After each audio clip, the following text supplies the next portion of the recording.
Selamünaleyküm. Hangi gençlerdir?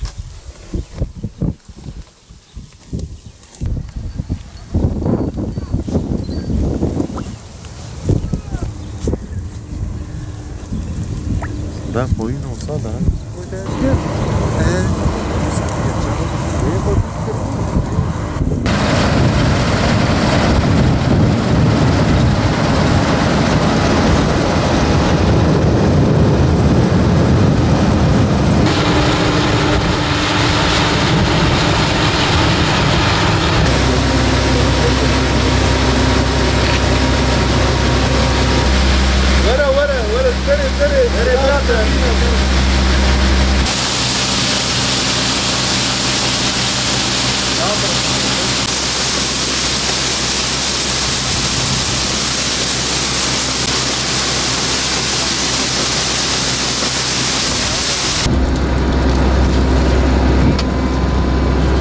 Devam et abicim.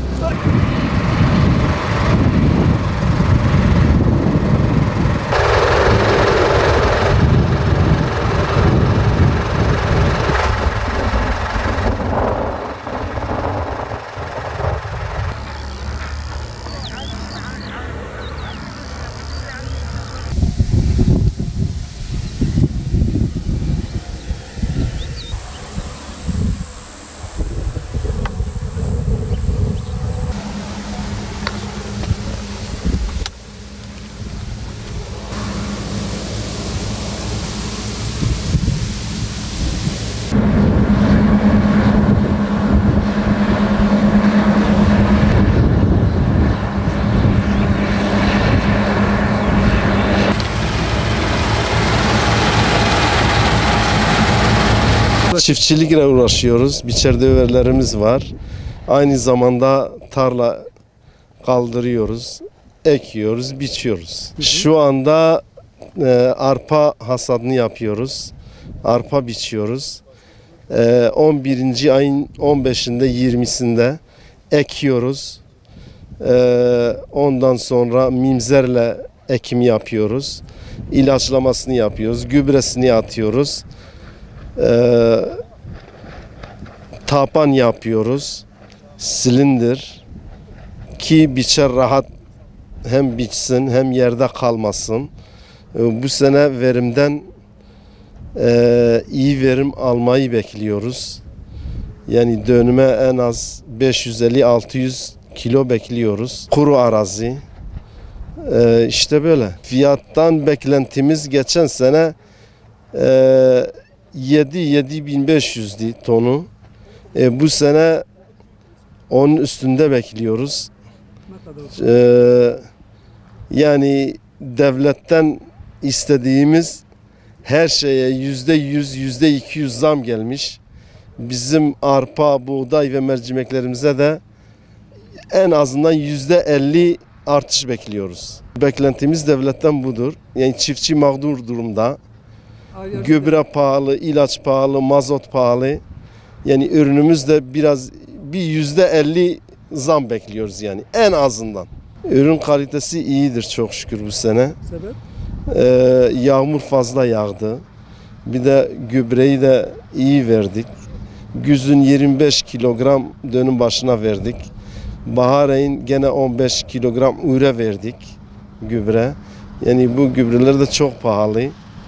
Artık bize de arpaya biraz bir fiyat verseler en azından bu borçlarımızı ödeyebilirsek iyidir. Burası mercimek tarlası. 11. ayda ekim yaptık. Yaklaşık 600-650 dönüme yakın tarla ekmişiz. 20 parça halinde. Bunları ilk ekerken önce külfatörünü çekiyoruz. 2 külfatör çekiyoruz. Külfatörden sonra işte silindirini çekiyoruz. Tapan çekiyoruz. Yani demek istediğim bir 10 işlemden geçiş yapıyor. Sonra ilaçlaması yapılıyor. Daha sonra işte Nisan ayında tekrar bir ilaçlama yapıldı. Bu işte hardal falan ilaçlaması, işte yabancı ot ilaçlaması. Şimdi de hasadını yapıyoruz. Verimini inşallah ortalama dönümüne 180 kilo falan beklentimiz var. Verimden şu an tam net belli değil. Daha ilk hasat olduğu için hani ortalama bir 180 falan bekliyoruz dönümüne. Geçen sene 15'ti. Bu sene 20 üstü bekliyoruz. Bizim bu çabamız, çilemiz boşa gitmesini istemiyoruz. Buradan yetkililere sesleniyoruz. Çiftçi haklarını lütfen hani göz ardı etmesinler. Devletten ne istiyoruz? Mesela hani ne bileyim her şeye %300-400 zam geldiyse hani çiftçiyi de göz ardı etmesini, hani biz demiyoruz %300-400 olsun. %50 versin, biz buna da razıyız. Başka bir şey istemiyoruz yani.